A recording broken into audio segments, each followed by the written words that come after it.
Hello students, कैसे हैं आप सब। आशा करती हूँ आप अच्छे होंगे और अच्छे से अपनी पढ़ाई कर रहे होंगे।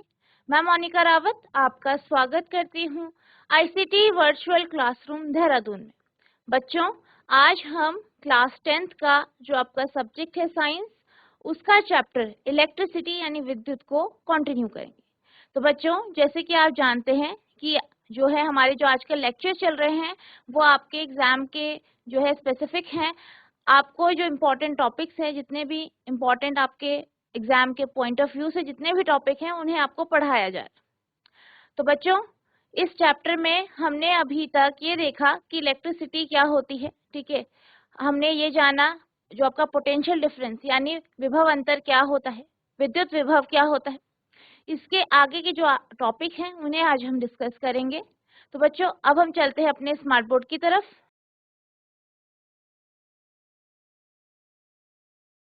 तो बच्चों, हमने लास्ट लेक्चर में जो है इलेक्ट्रिसिटी टॉपिक स्टार्ट किया था। इसके बाद हमने ये जाना था कि विद्युत धारा यानी इलेक्ट्रिक करंट क्या होता है। ठीक है, हमने ये देखा था अमीटर क्या होता है। ठीक है, और हमने कुछ क्वेश्चंस भी देखे थे। इसके साथ हमने विद्युत विभव क्या होता है ये जाना था, विभव अंतर क्या होता है।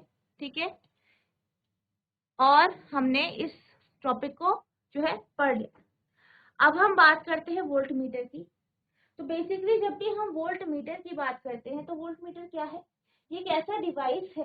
ठीक है, ये ऐसा उपकरण है जिसके माध्यम से हम विद्युत विभव को या जो आपका विभव अंतर है उसे मापते हैं। इसे मापते हैं विभव अंतर यानी पोटेंशियल डिफरेंस को आप मापते हैं। ठीक है, और इसको आप, तो ये आपके पास साइन है, इससे आप इसे शो करते हैं। ठीक है, V इसे हमेशा जो है जब भी आप किसी सर्किट पे लगाते हैं, किसी परिपथ पे लगाते हैं, तो आप इसे जो है जिस भी कोई भी आपके पास, चाहे आपके पास कोई रजिस्टर है, कोई भी उपकरण है जिस पे आपको विभव अंतर नापना है, ठीक है, विभव अंतर मापना है, उस पे आप जो है इसे पैरेलली लगा देते हैं। ठीक है, तो हम बात करते हैं वोल्ट मीटर की। A voltmeter, also known as a voltage meter, is an instrument that measures the voltage or potential difference between 2 points of an electronic or electrical circuit. अगर हम वोल्ट मीटर की बात करें तो वोल्ट मीटर को हम voltage metre भी कहते हैं। ठीक है, इसे हम क्या कहते हैं, वोल्टेज मीटर भी कहते हैं। और ये एक ऐसा उपकरण है जिसके माध्यम से हम सर्किट में, परिपथ में लगे किसी भी इलेक्ट्रॉनिक, ठीक है, इलेक्ट्रॉनिक डिवाइस या जो आपका सर्किट है उसमें दो बिंदुओं के बीच में विभव अंतर को मापने में हम इसका उपयोग करते हैं। Usually the voltmeter is used for alternating current circuit और डायरेक्ट करंट। तो हम बेसिकली क्या करते हैं, इसका यूज ऑल्टरनेटिंग सर्किट के लिए, ठीक है, एसी सर्किट और डीसी सर्किट। ठीक है, यानी बेसिकली हम जो आपके सर्किट होते हैं, परिपथ होते हैं, उनमें इनका उपयोग करते हैं। Alternatively radio frequency RF voltage can also be measured by specialised voltmeter. इसी तरीके से आपकी जो रेडियो फ्रीक्वेंसी होती है उसे भी हम, जो कुछ विशेष वोल्ट मीटर होते हैं उनके माध्यम से हम माप सकते हैं। वोल्ट मीटर जिसे वोल्टेज मीटर के रूप से भी जाना जाता है, एक उपकरण है जो इलेक्ट्रॉनिक या विद्युत सर्किट के दो बिंदुओं के बीच वोल्टेज या विभव अंतर को मापता है। आमतौर पर वोल्ट मीटर का उपयोग प्रत्यावर्ती धारा या डायरेक्ट करंट सर्किट के लिए किया जाता है। वैकल्पिक रूप से रेडियो फ्रीक्वेंसी आरएफ वोल्टेज को विशेष वोल्ट मीटर द्वारा भी मापा जा सकता है। अगला आपका टॉपिक है इलेक्ट्रिक सर्किट डायग्राम यानी विद्युत परिपथ आरेख। यानी हम अब क्या डिस्कस कर रहे हैं कि जो आपके अलग अलग जो परिपथ में अलग अलग कंपोनेंट्स होते हैं, अलग अलग अवयव होते हैं, ठीक है, उनको आप किस तरीके से ड्रॉ करेंगे, किस तरीके से उनके जो चिन्ह हैं उन्हें बनाएं। ठीक है, तो यहाँ पे आपके पास टेबल है और यहाँ पे हमने जो अलग अलग भाग होते हैं परिपथ के उनको यहाँ पे लिखा है और उनके सामने उनका चिन्ह बना है। ठीक है, तो सबसे पहले है आपके पास एन इलेक्ट्रिक सेल यानी विद्युत सेल।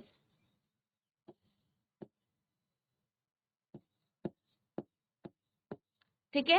अब ये जो विद्युत सेल होता है इसको आप इस तरीके से ड्रॉ करते हैं। ठीक है, आप देख सकते हैं यहाँ पे एक आपके पास एक लंबी रेखा आपने खींची है और एक छोटी रेखा खींची।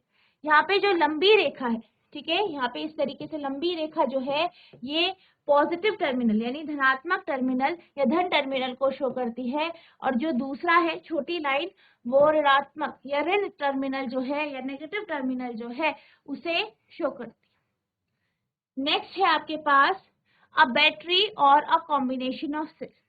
ठीक है, यानी बैटरी अथवा सेल का संयोजन।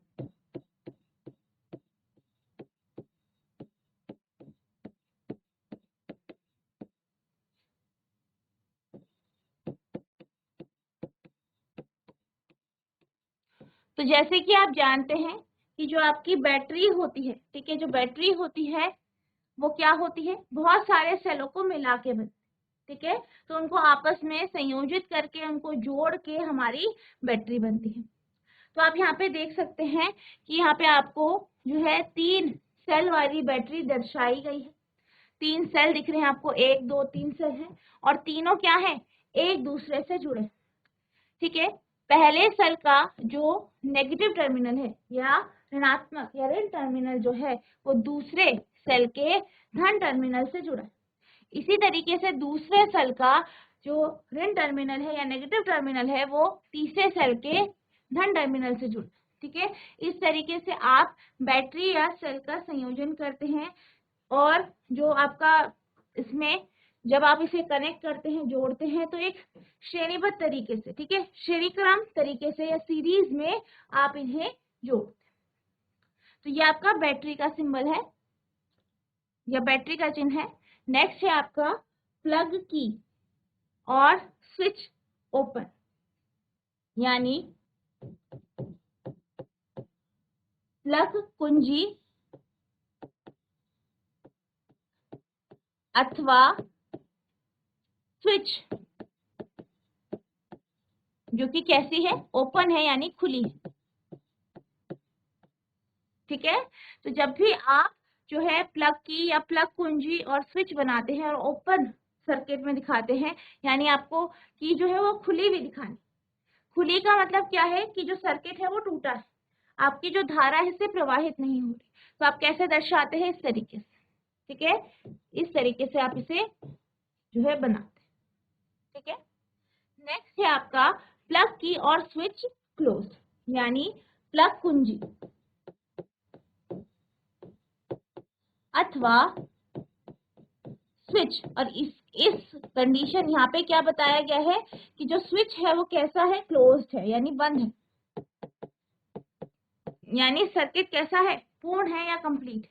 तो आप जैसे कि हमने पहले बनाया इसी तरीके से ड्रॉ करेंगे, बस बीच में आपको एक तरीके से इस तरीके से एक डॉट या बिंदु बनाते हैं, जिससे आपको पता चलेगा कि जो आपका जो कुंजी है या की है वो क्लोज है, यानी जो सर्किट है वो कैसा हो गया है, कंप्लीट हो गया है, सर्किट जो है वो पूर्ण हो गया है, अब इससे धारा प्रवाहित हो।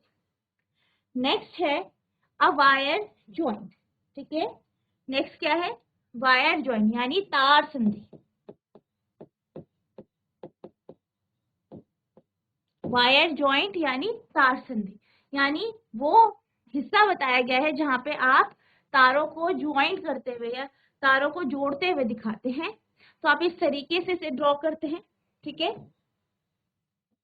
ये आप यहाँ पे देख सकते हैं, इस तरीके से ये बनाया गया है। नेक्स्ट है वायर क्रॉसिंग विदाउट जॉइंट, यानी बिना संधि के तार क्रॉसिंग।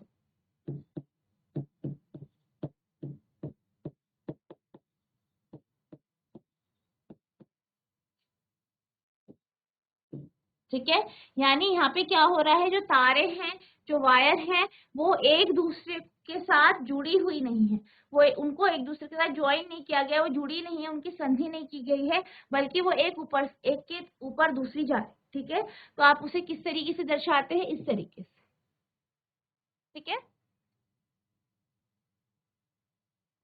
नेक्स्ट है इलेक्ट्रिक बल्ब यानी विद्युत बल्ब।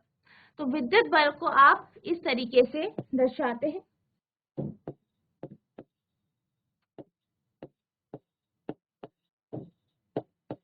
ठीक है, इसको आप इस तरीके से दर्शाते हैं। तो आप जब अपने आप ड्रॉ करेंगे तो आप इसी तरीके से ड्रॉ, ठीक है। नेक्स्ट है आपका अ रेजिस्टर ऑफ रेजिस्टेंस आर, ठीक है, यानी प्रतिरोधक।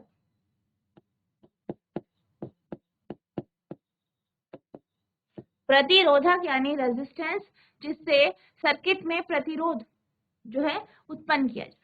तो ये क्या है आपका रेजिस्टेंस, रेजिस्टर या फिर प्रतिरोध। नेक्स्ट है आपका वेरिएबल रेजिस्टेंस और रियोस्टेट, यानी परिवर्तित प्रतिरोधक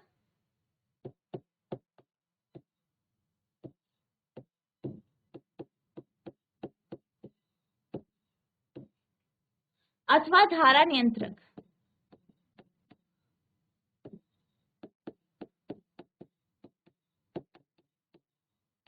ठीक है, तो ये जो है ये आपका जो आपका परिवर्ती प्रतिरोधक या फिर धारा नियंत्रक को आप इस तरीके से बनाते हैं। तो इसमें क्या होता है, ये एक ऐसा जो आपका प्रतिरोधक होता है या रेजिस्टर होता है जिसमें आप क्या कर सकते हैं, रेजिस्टेंस को चेंज कर सकते हैं। इसको रियोस्टेट कहा जाता है इंग्लिश में, और आप क्या कहते हैं, धारा नियंत्रक। ठीक है, नेक्स्ट है आपका एमीटर। जैसे अभी मैंने आपको बताया था कि अमीटर को इस तरीके से ड्रॉ करते हैं। और नेक्स्ट है आपका वोल्ट मीटर। तो वोल्ट मीटर को आप इस तरीके से ड्रॉ, तो इस तरीके से आपके सारे के सारे जो सिंबल हैं वो आप बनाएंगे।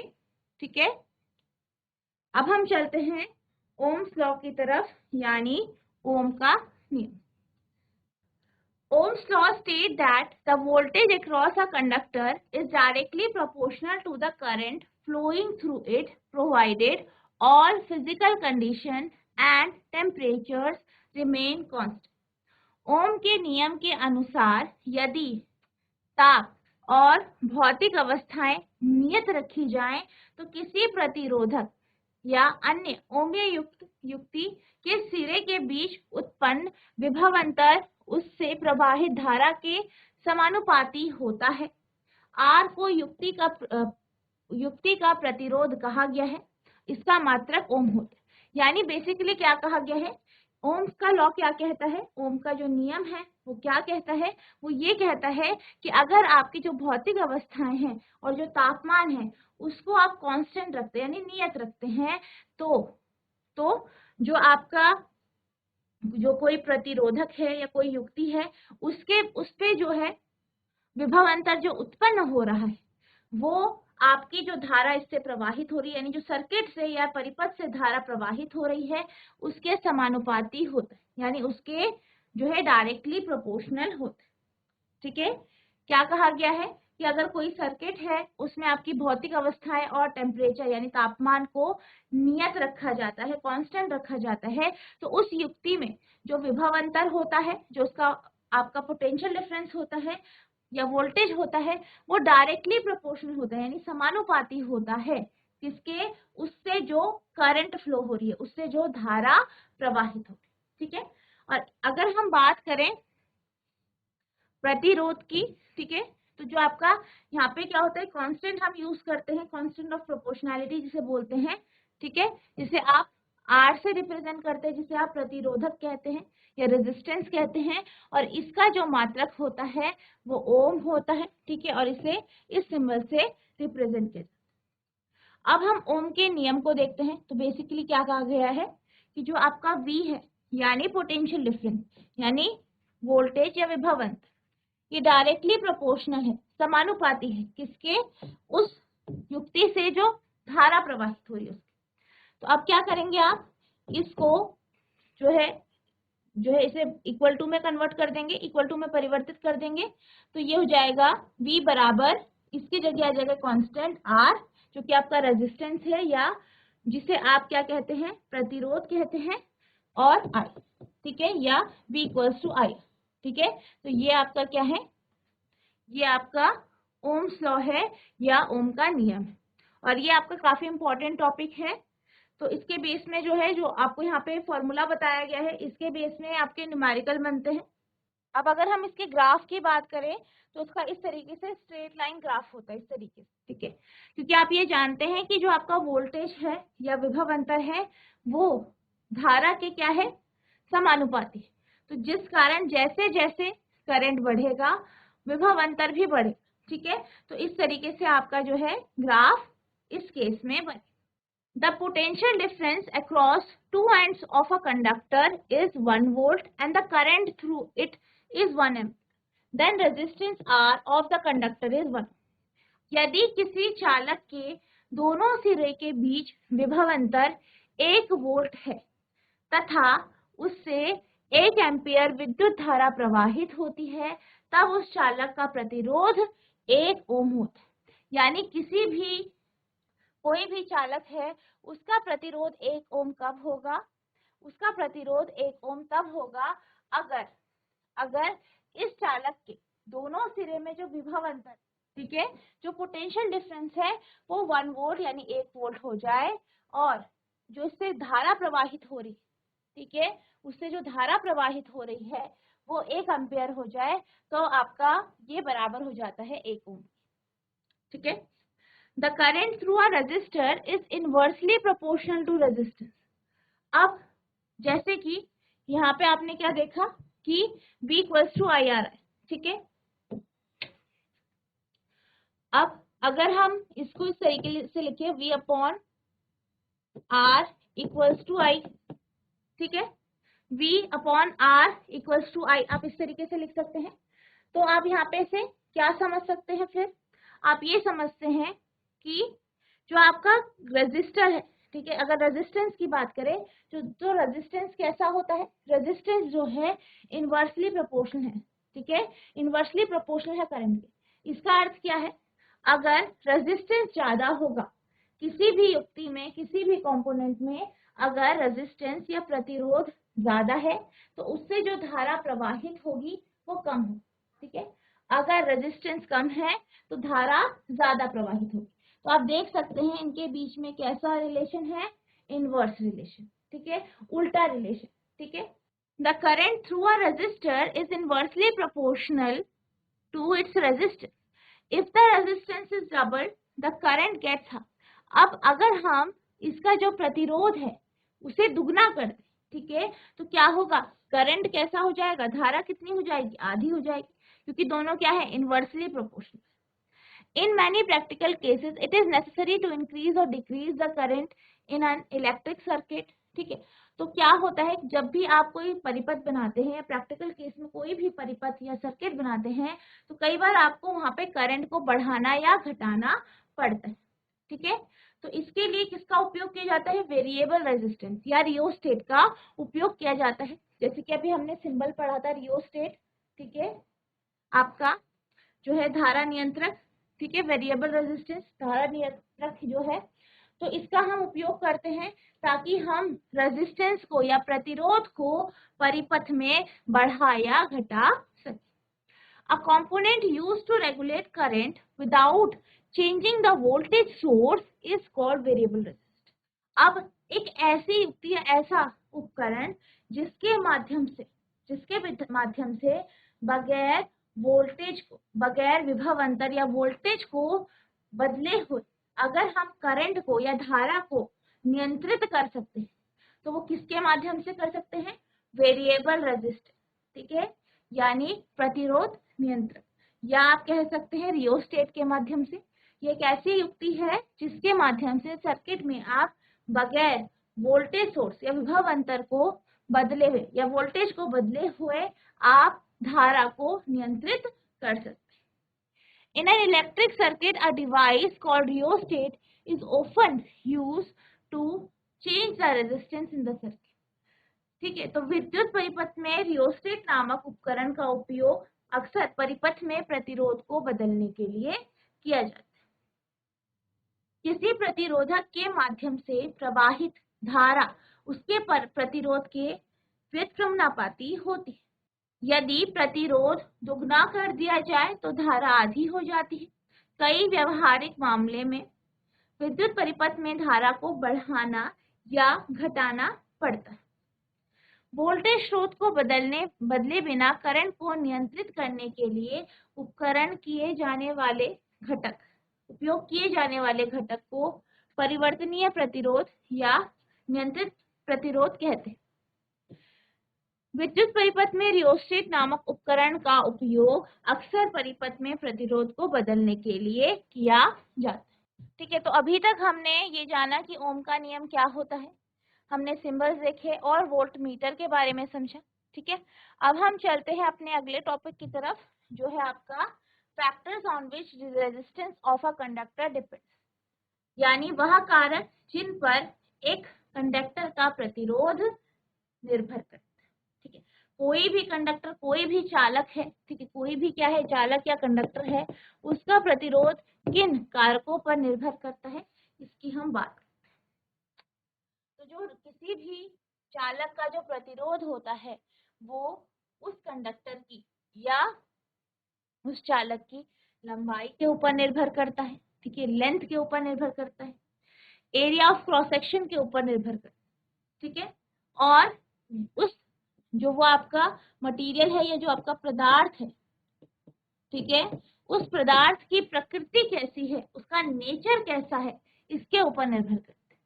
यानी जब भी हम किसी भी चालक के रेजिस्टेंस की बात करते हैं, उसके प्रतिरोध की बात करते हैं, तो वो उसकी लेंथ यानी लंबाई पे निर्भर करता है, एरिया ऑफ क्रॉस सेक्शन, ठीक है, उस पे निर्भर करता है, और उस पदार्थ की प्रकृति कैसी है इस पर निर्भर करता है। अब क्या देखा गया, ये देखा गया कि कोई भी आपके पास जो है मेटालिक कंडक्टर है, धातु का एक चालक है, तो उसका जो रेजिस्टेंस है, उसका जो प्रतिरोध है, वो उसकी लेंथ के यानी लंबाई के क्या होता है, समानुपाती होता है, लंबाई के समानुपाती होता है, और इनवर्सली प्रोपोर्शनल होता है किसके, एरिया ऑफ क्रॉस सेक्शन के, यानी उसका जो एरिया है उसके इनवर्सली प्रोपोर्शनल होता है। ठीक है, यानी precise measurement has shown that resistance of a uniform metallic conductor is directly proportional to its length and inversely proportional to the area of cross section. सटीक माप से पता चला है कि एक समान धातु कंडक्टर का प्रतिरोध इसकी लंबाई L के समानुपाती होता है,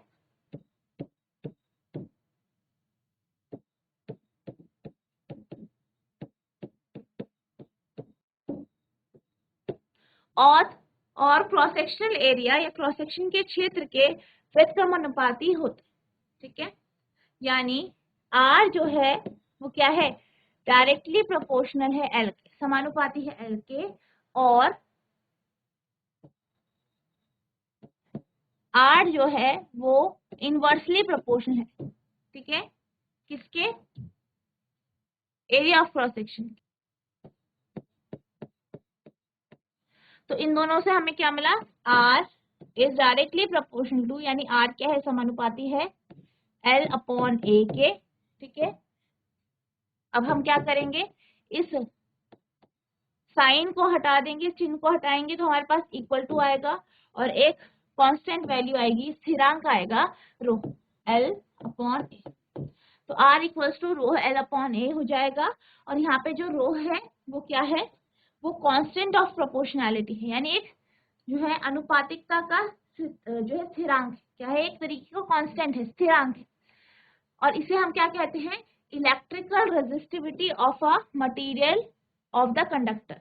ठीक है, क्या कहते हैं, electrical resistivity of the material of the conductor, यानी जो पदार्थ है उसकी विद्युत प्रतिरोधकता।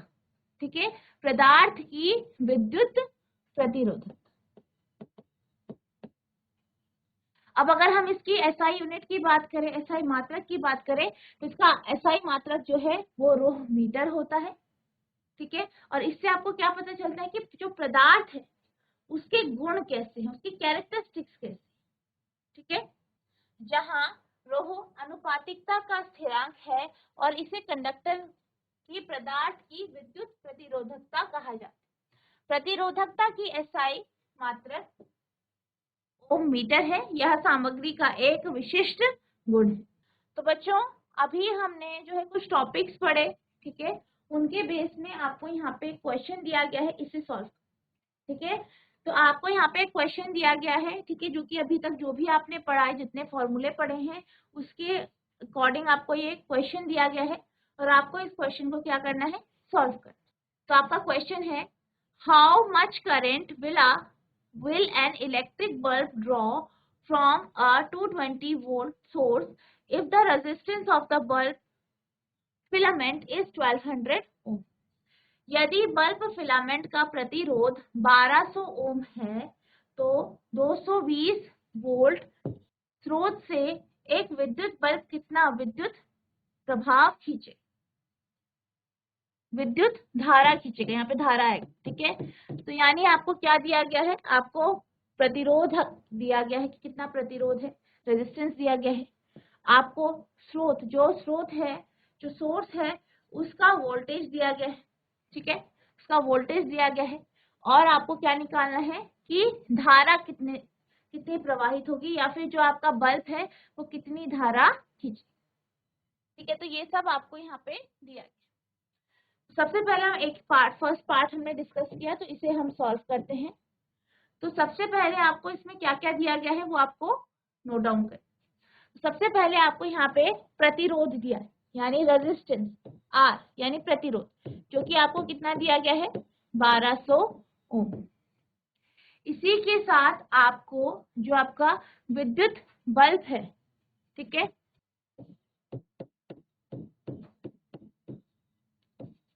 प्रतिरोध कितना दिया है, यानी आर कितना दिया है, 1200।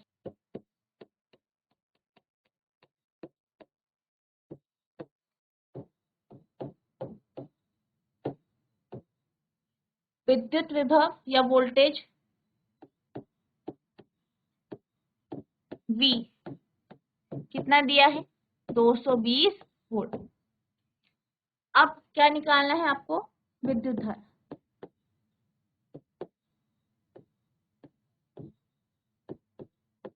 यानी आपको I निकाल, ठीक है।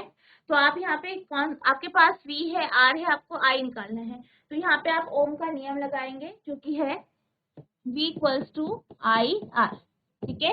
अब क्या निकालना है, आपको I निकालना है, तो ये हो जाएगा आपका I equals to R upon V, ये होगा आपका I equals to V upon, ठीक है, V अपॉन R होगा, ठीक है। V कितना है आपका 220, R कितना है 1200, आप इसे सॉल्व करेंगे, ठीक है। तो ये आपके पास आएगा 0.18 एम्पियर, 0.18 एम्पियर। तो ये आपका क्या आ जाएगा, आंसर आ जाएगा पहले केस का, ठीक है, जिसमें आपका R जो है वो 1200 है और V आपका 220।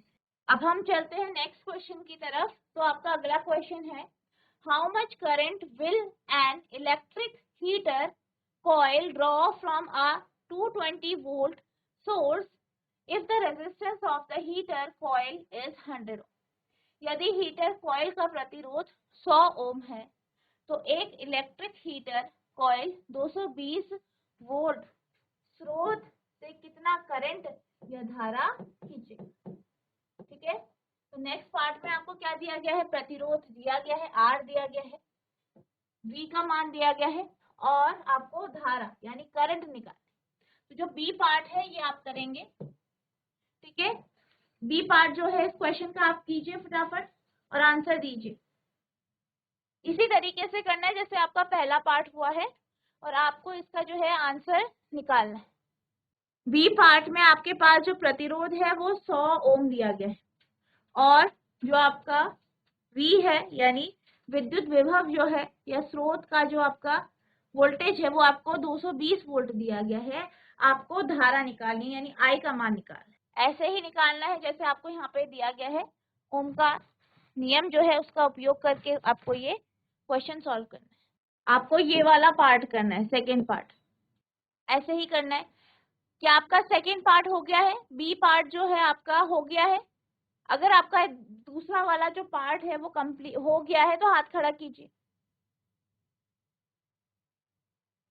ठीक है। जी ऐसी बन गया कोई एक बच्चा जिसने जो सेकंड पार्ट है वो सॉल्व कर दिया है, वो खड़े होके आंसर बताइए कि आपका आंसर क्या आ रहा है। Good morning ma'am. Good morning बेटा। मैम आंसर 2.2 आया है। Very good. आपका नाम क्या है? मैम शिखा। ठीक है, very good Shikha, very thank good. You ma'am. सबसे आप वेरी गुड। तो इसका जो आंसर आया है वो 2.2 एम्पेयर आया है। ठीक है, बैठ जाइए आप। शिखा बैठ जाइए बेटा। तो अब हम सॉल्व करते हैं आपका जो बी पार्ट है उसको। ठीक है, तो बी पार्ट में क्या कहा गया है, आपको आर का मान दिया गया है 100 एम्पेयर, 100 ओम, सॉरी। ठीक है, आर क्या दिया है, 100 ओम दिया है। नेक्स्ट आपको जो है वी का मान दिया है। वी कितना दिया है आपको, 220।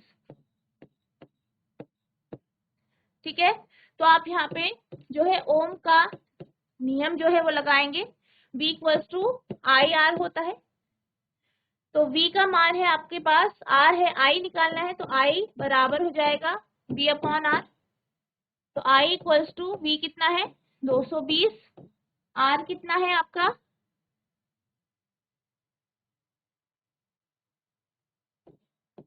100। तो ये आपके पास हो गया 2.2 एम्पेयर। ठीक है, तो ये आई आ गया। इस तरीके से आपको इसे सॉल्व करना। आपके पास R है, V है, आपको ओम का नियम लगा के इसको सॉल्व करना। अब हम चलते हैं अगले टॉपिक की तरफ। ठीक है, तो आपका अगला टॉपिक है resistance of a system of resistor, प्रतिरोधकों के निकाय का प्रतिरोध। ठीक है, तो अब क्या दिया गया है, आपके पास जो प्रतिरोधक है, ठीक है, रेजिस्टर है, उनको एक तरीके से एक क्रम में लगाया गया। ठीक है, एक क्रम में लगाया गया है और आपको उस सिस्टम का या उस निकाय का जो है प्रतिरोध क्या होगा ये आपको पता है। तो जैसे कि आप यहाँ पे पहला डायग्राम देख सकते हैं, यहाँ पे जो है आपका जो ये क्या है, R1, ये आपका R1 है, R2 है, R3।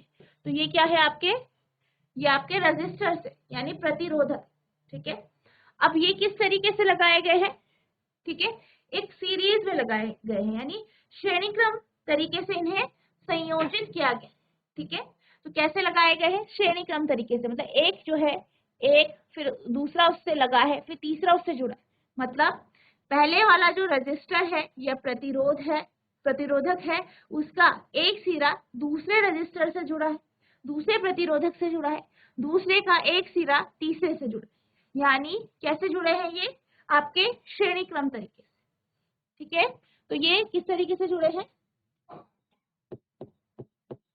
श्रेणी क्रम तरीके से, यानी श्रेणी क्रम में संयोजित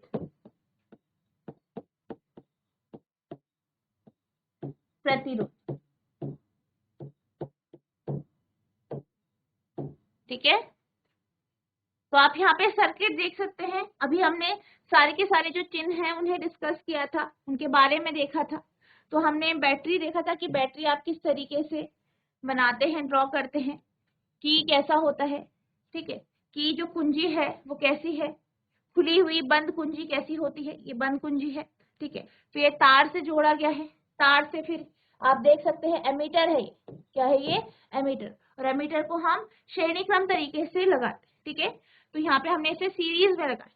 ठीक है, और हमने क्या बात की थी कि जो आपका वोल्ट मीटर होता है उसे हम कैसे लगाते हैं, पैरेलल।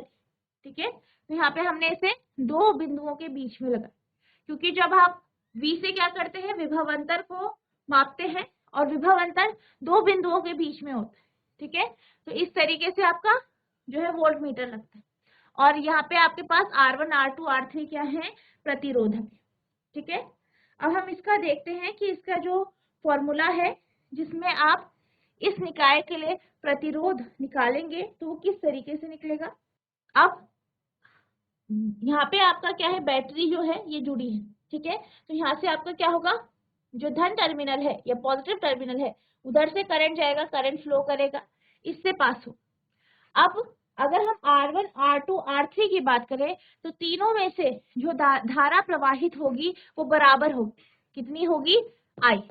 ठीक है, R1, R2, R3 से जो धारा प्रवाहित होगी, करंट फ्लो होगी, वो I होगी। ठीक है, यानी अगर हम माने कि R1 से I1 धारा प्रवाहित हो रही है, R2 से I2 धारा प्रवाहित हो रही है और R3 से I3 धारा प्रवाहित हो रही है।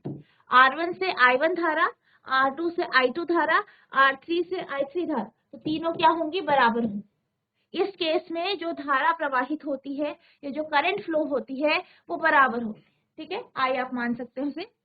और वोल्टेज कितना होगा, या अगर हम बात करें विभव अंतर की तो R1 से V1, R2 से V2, R3 से V3, यानी विभव अंतर अलग अलग होंगे और करंट जो इससे फ्लो होगा, धारा इससे प्रवाहित होगी, वो कितनी होगी? बराबर। ठीक है, तो इस केस में जब भी आप प्रतिरोध निकालें तो आपका प्रतिरोध होगा RS। अगर आप इस निकाय का प्रतिरोध लें, ठीक है, तो ये आपका बराबर होगा RS बराबर होगा R1, ठीक है, प्लस R2 प्लस R3। ठीक है, तो अगर आप जो आपके प्रतिरोधक है वो श्रेणी क्रम तरीके से संयोजित है, तो इस केस में या इस सिस्टम में, इस निकाय में जो आपका रेजिस्टेंस होगा, प्रतिरोध होगा, वो जितने आपके पास रेजिस्टर या प्रतिरोध आपने लगाए हैं, प्रतिरोधक लगाए हैं, उनको आप ऐड कर देंगे। ठीक है, RS equal to R1 plus R2 plus R3। और यहाँ पे क्या होता है आपका? सेम करंट क्या है, धारा क्या है? कांस्टेंट है, बराबर रहती है। अब हम बात करते हैं अगले संयोजन की, जो कि है आपका पैरेलल, यानी पार्श्व क्रम में संयोजित प्रतिरोधक।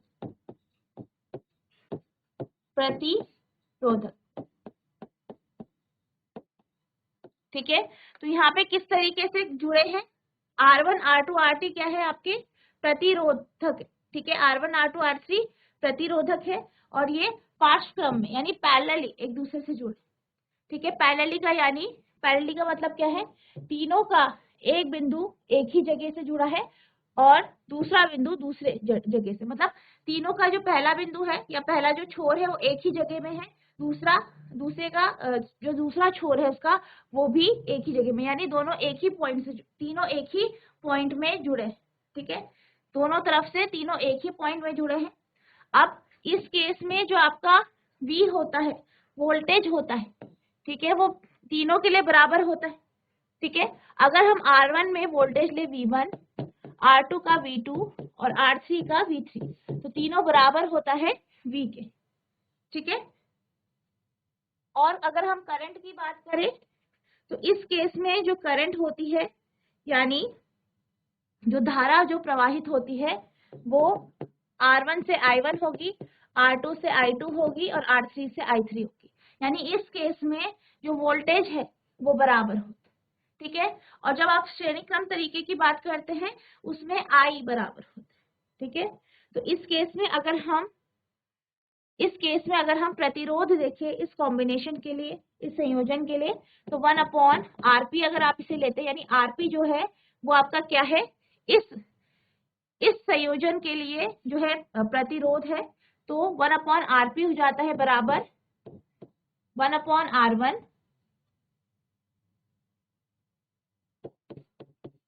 Plus 1/R2 plus 1/R3। तो ये इसका फॉर्मूला। ठीक है, तो ये इसका क्या है? फॉर्मूला है। और इस केस में क्या है? वोल्टेज बराबर। अब क्यों होती है? क्योंकि तीनों की तीनों जो प्रतिरोधक है उन्हें जो है दोनों साइड से एक ही बिंदु पे जोड़ा गया, यानी पहले R1, R2, R3 का एक छोर X से जोड़ा गया है, वहीं इसका दूसरा छोर जो है वो Y से जोड़ा गया है। और दोनों पॉइंट पे जो हम क्या करते हैं? पोटेंशियल डिफरेंस निकालते हैं, विभव अंतर जो होता है वो बराबर होता है। इसलिए यहाँ पे जो आपका V है, ठीक है, तीनों के लिए बराबर हो। तो बच्चों, आज हमने ओम का नियम पढ़ा। ठीक है। इसके साथ साथ हमने ये देखा कि जो आपके प्रतिरोधक हैं उसे आप किस किस प्रकार से संयोजित कर, और जिस प्रकार से आप उसे संयोजित करते हैं, जिस सिस्टम में आप उसे जोड़ते हैं, उस सिस्टम में जो आपका प्रतिरोध होता है वो कितना होता है। इसके साथ साथ हमने जो आपके कुछ सिंबल्स हैं, वोल्ट मीटर का सिंबल क्या होता है, अमीटर का चिन्ह क्या होता है, बैटरी को आप कैसे ड्रॉ करते हैं, ठीक है, ये सब चीजें हमने समझी। आई होप आपको ये समझ में आया होगा। तो जो आपका ओम का नियम है ये बेहद इंपॉर्टेंट है, इसको आपको अच्छे से लर्न करना है। इसके जो क्वेश्चन है, जो न्यूमेरिकल क्वेश्चन है वो भी इंपॉर्टेंट है। इसके साथ साथ जो हमने रेजिस्टिविटी पढ़ी वो भी बहुत इंपॉर्टेंट टॉपिक है, उसको भी आपको अच्छे से पढ़ना है, उसका जो फॉर्मूला है और उसके बेस में जो क्वेश्चन आते हैं वो इंपॉर्टेंट है। और आपका जो ये सीरीज और पैरेलल कॉम्बिनेशन है, ठीक है, जो हमने अभी जो आपके प्रतिरोध है उनका प्रतिरोधक का जो है संयोजन पढ़ा, ये भी बहुत इंपॉर्टेंट टॉपिक है। इनके फॉर्मूले आपको याद होने चाहिए और आपको इनके जो बेस के जो क्वेश्चन है जो आपके एनसीईआरटी की बुक में है उनको आपको करने की कोशिश करनी है। नेक्स्ट लेक्चर में हम इसके जो क्वेश्चंस हैं उन्हें डिस्कस करेंगे। तो बच्चों आज के लिए बस इतना ही, मिलते हैं अब नेक्स्ट सेशन में, तब तक के लिए thank you and have a nice day.